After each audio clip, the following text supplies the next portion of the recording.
Channel में आपका स्वागत है। और आपके एरिया में हमें 1-2 दिन पहले ही सर्वे वगैरह किए थे, तो आप काफ़ी लोकप्रिय नगर सेवक है और काफ़ी यंग भी है, तो सब लोग बहुत प्यार करते हैं आपसे, ये भी पता चला इस दौरान। तो इसकी खास वजह ज़रूर जानना चाहेंगे सर हम। सबसे पहले मैं आप सभी लोगों को नमस्कार करना चाहता हूं और आप सभी लोगों को धन्यवाद भी देना चाहता हूं कि आप लोगों ने ये जो समय निकाल कर मुझे जानने के लिए आप लोग आए, उसके लिए मैं आप लोगों को धन्यवाद देता हूं कि आप लोगों ने मेरा मान सम्मान इतना रखा।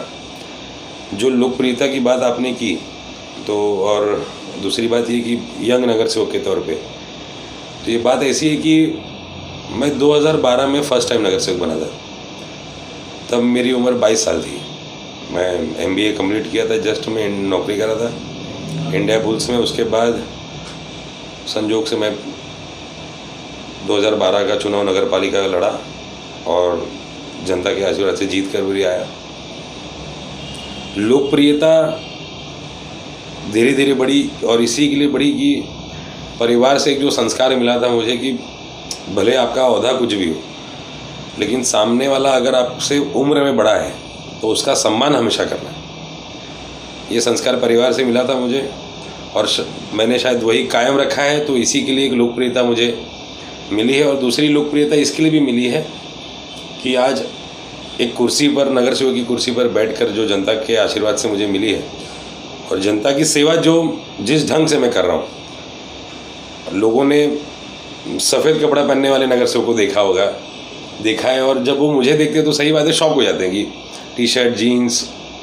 मैंने कहा मैं दिखाने में बिलीव नहीं करूँगा, मैं काम करने में बिलीव करता हूँ और इसी के लिए शायद जनता प्यार भी करती है और आशीर्वाद भी देती है अपना। जैसे कि सर हमें ये भी पता चला है कि जब लॉकडाउन का टाइम था और कोविड का जो महामारी का जो लेटेस्ट वक्त चालू था, तो आपने ग्राउंड लेवल पे बहुत सारे काम किए हैं, लोगों की हेल्प की है और जितने भी ज़रूरतमंद लोग हैं उनको उतनी ज़रूरत आपने पूरी की है।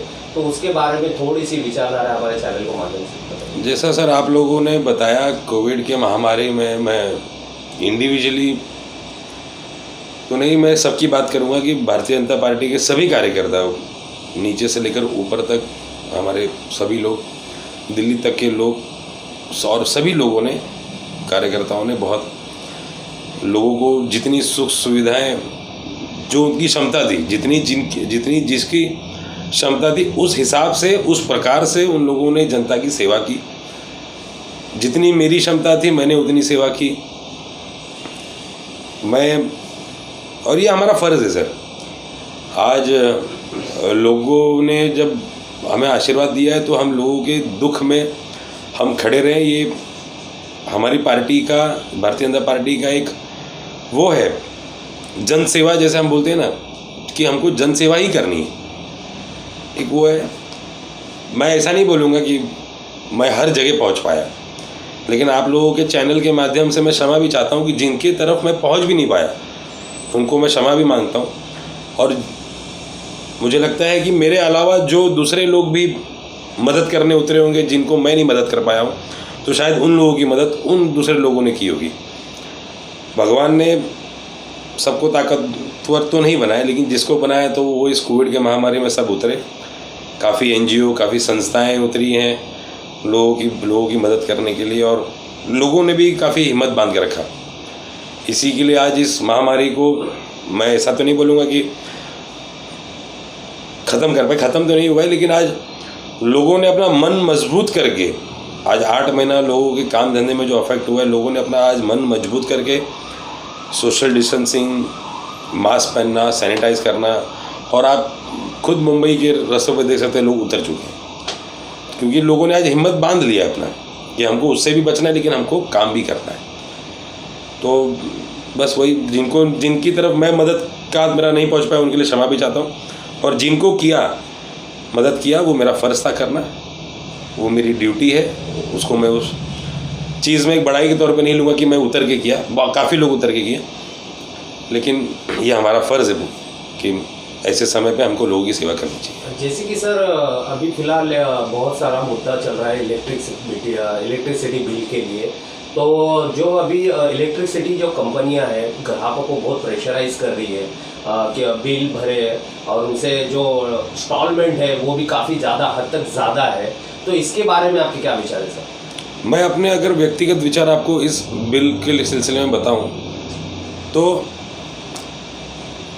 एक ऐसा बोलना चाहता हूं मैं कि आज जो बिजली बिल के मालिक हैं ये आज एक बिज़नेस कर रहे हैं, और आप जब बिज़नेस करते हो तो एक चीज़ समझ में आती है कि ठीक है भाई आपका बिज़नेस है वो, लेकिन साथ ही साथ एक आप एथिक्स भी रखो, एक इंसानियत भी रखो।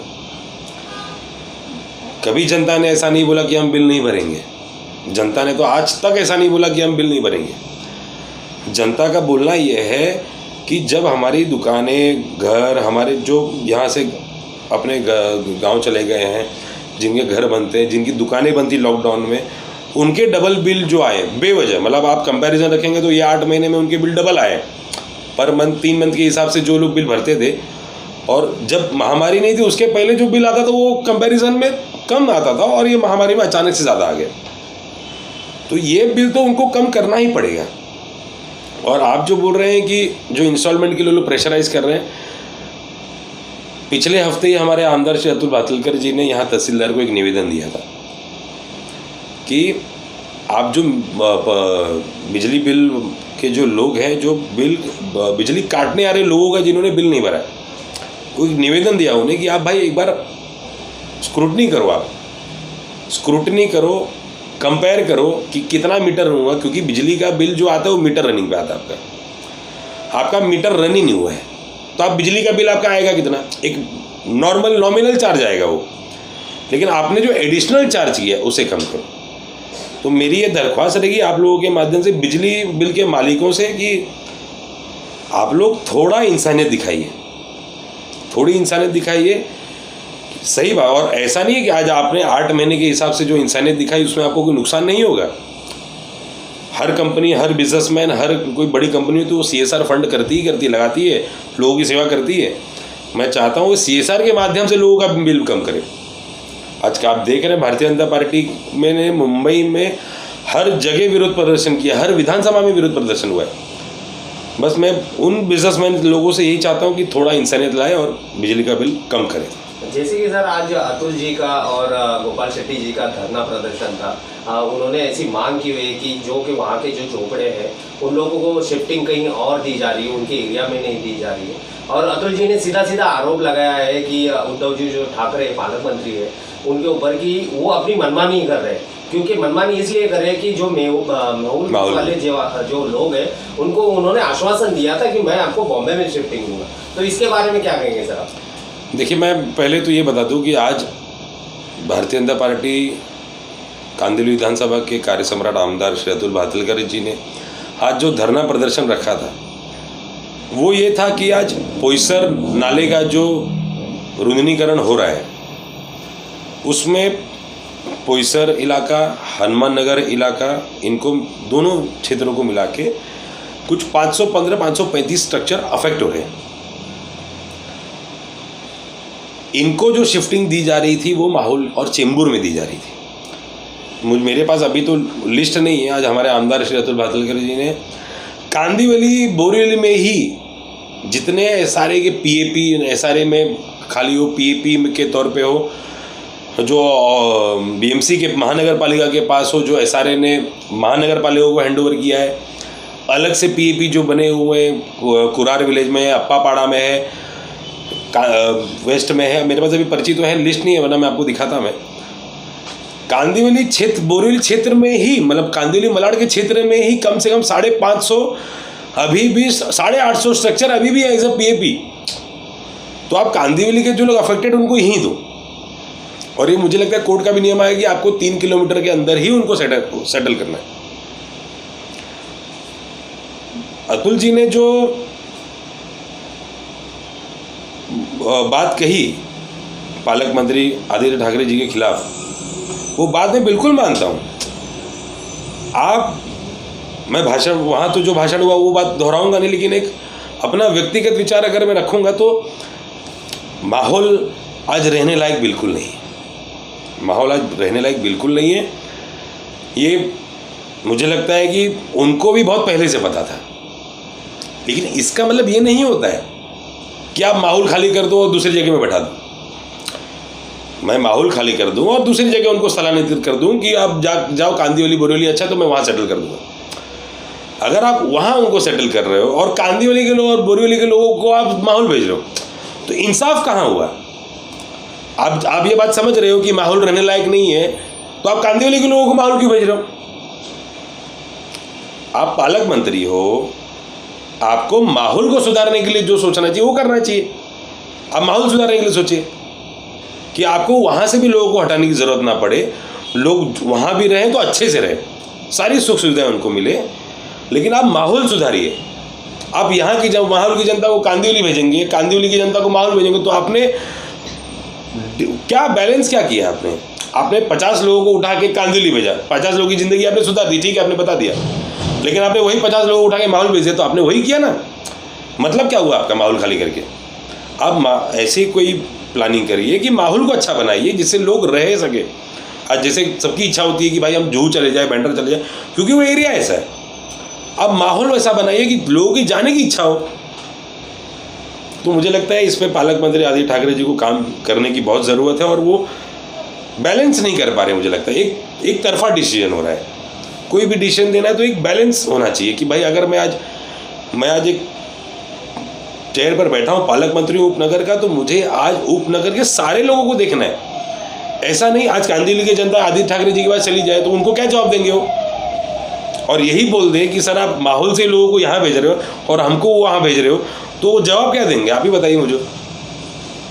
तो ये मुझे लगता है आदित्य ठाकरे जी को समझना चाहिए, वो एक बैलेंस डिसीजन नहीं ले पा रहे, कहीं न्याय कहीं अन्याय सा है। जैसे कि सर आपका नाम है ठाकुर सागर रमेश सिंह, और जहाँ तक हम लोग जानते हैं कि ठाकुरों का खून जो बहुत गर्म होता है, एक गुस्सा होता है, तो ये जो बात है आपकी कभी पॉलिटिक करियर में कभी, क्योंकि आप एक नगर सेवक है और नगर सेवक को बहुत ही शांत रहना पड़ता है, तो बहुत ही समस्या भी बहुत सुलझा के देने पड़ते हैं, तो ये कभी पॉलिटिकल करियर में आपको कभी ऐसा फील हुआ है कि नहीं मुझे यहाँ पे ऐसा नहीं, काम डाउन या गुस्सा कभी होए या फिर कंट्रोल में रखना है? देखिए मैं सबसे पहले एक कहावत जिसमें मैं बिलीव करता हूँ, वो कहावत मैं आप लोगों को बताऊँगा। Don't consider my kindness as my weakness, don't consider my kindness as my weakness. The beast inside me is sleeping, the beast inside me is sleeping, not dead. मेरी विनम्रता को मेरी कमजोरी मत समझिए। मेरे अंदर का जो जानवर है वो सोया है, मरा नहीं है। ये मेरी पद्धत है काम करने की। आपने जो ठाकुरों की बात की, होते हैं, लेकिन बोलते हैं ना कि ज़रूरी नहीं कि हर कोई ठाकुर सेम होता है, क्योंकि पिक्चरों में दिखाते हैं कि ठाकुर जो होते हैं वो गुंडे होते हैं, पिक्चरों में दिखाते हैं। एक वो मेंटालिटी लोगों की बना दी गई है कि ठाकुरों में गुस्सा बहुत आता है, होते हैं। लेकिन मैंने कहा ना आपको जिस जंग से कि ये आपने लिखा मेरा नाम जो पढ़ा आपने, ठाकुर सागर रमेश सिंह, मेरे पिताजी कांदिवली से ही 4 टर्म कॉर्पोरेटर रह चुके हैं, 1 टर्म विधायक रह चुके हैं। और मुझे लगता है कि मेरा परिवार, ठाकुर परिवार जो हमारा है, कि परिवार में जैसे मेरे भाई हो गए, अन्य लोग भी हो गए, मुझे लगता है कभी उन लोगों ने भी ये स्तर नहीं किया होगा। आज परिवार का इतना बड़ा नाम है, ठाकुर ग्रुप हमारा इतना बड़ा है, लेकिन संस्कार हमारे पूर्वजों के हमको जो मिलते आ रहे कि हमारे दादा से हमारे पिताजी को, पिताजी से हमारे जनरेशन में हम भाई लोगों को, तो आज मैं हो गया, भाई हो गए हमारे, तो वो कभी इस स्तर पर नहीं आए, क्योंकि वैसे ही संस्कार हमको मिलते हैं। ना हमारे पिताजी ने किया कभी ऐसा, ना हमारे दादा ने कभी ऐसा किया। तो मुझे लगता है कि वही चीज़ हम लोग भी फॉलो कर रहे हैं, और हमारे आने वाला जनरेशन भी हमारे परिवार में यही फॉलो करेगा। और जब गुस्से की बात आती है, जब असल ठकुराई दिखाना होता है, जब जनता का काम नहीं होता है, जो होने वाला काम होता है, और जब अधिकारी अपनी ही गोल गोल में घुमाते हैं, तब वो ठकुराई कभी कभी मेरी एज अ नगर सेवक बाहर आ जाती है। तो और वो कभी कभी काम में भी आ जाता है। और बोलते हैं ना कि 100 बार गुस्सा दिखाओ तो उसका महत्व नहीं होता है, लेकिन एक बार गुस्सा दिखाओ तो उसका बहुत महत्व होता है। जैसे कि एक आखिरी सवाल करना चाहूँगा कि अभी कोविड का दौर अभी तक खत्म नहीं हो चुका है जी। और लोगों के दिलों से कोविड का डर निकल चुका है, लोग रास्ते पे उतर चुके हैं, ट्रैवल कर रहे हैं, जॉब कर रहे हैं। तो हमारे चैनल के माध्यम से जो जनता है, जो लोग आपको प्यार करते हैं, उनको क्या संदेश देना चाहिए? मैं सभी लोग जो कोविड की महामारी में जिन भी लोगों ने अपने परिवारजनों में किसी को खोया हो, मैं उनको सांत्वना देता हूँ। जो लोग कोरोना से संक्रमित होकर फिर ठीक हो के आए और जिनको नहीं हुआ है अभी तक, मेरा निवेदन, मेरी विनती आप लोगों से यही रहेगी। मैं समझता हूँ, मैं जानता भी हूँ कि आज खुद का घर चलाना तो हमें रास्ते पे उतर के काम करना ही होगा। ये आप लोगों की सोच भी बहुत सही है, मैं समझता हूँ। मेरा निवेदन, मेरी विनती आप लोगों से यही रहेगी कि आप लोग बराबर मास्क पहने, सैनिटाइज करें। कोरोना से बचने की जितनी भी नियमों को सेंट्रल गवर्नमेंट ने जो बनाया है, बताया है, सारे नियमों का पालन करें। अपने स्वास्थ्य का ध्यान रखें, यही मेरा निवेदन रहेगा। पौष्टिक खाना खाएं, बाहर की चीज़ों को हाथ ना लगाएं। जो भी बाहर से सामान आ रहा है उसे प्रॉपरली सैनिटाइज करके उसे घर के अंदर लें। सारे नियमों को सही ढंग से पालन करके आप काम भी करें, यही मेरा निवेदन रहेगा और यही मेरी विनती भी आप लोगों से रहेगी। सागर जी, बहुत बहुत धन्यवाद हमारे से बातचीत करने के लिए। बहुत बहुत धन्यवाद सर, बहुत बहुत धन्यवाद। समाज की खबरें हिंदी न्यूज चैनल को सब्सक्राइब करें, बेल आइकन दबाना ना भूलें। अगर आपको अच्छा लगे तो लाइक और शेयर भी जरूर करें। अगर आपको हमारे साथ जुड़ना चाहते हैं, अगर किसी भी तरीके का न्यूज या एडवर्टाइजमेंट देना चाहते हैं, तो आप हमें इस नंबर पर कॉल करें 7666471110। धन्यवाद।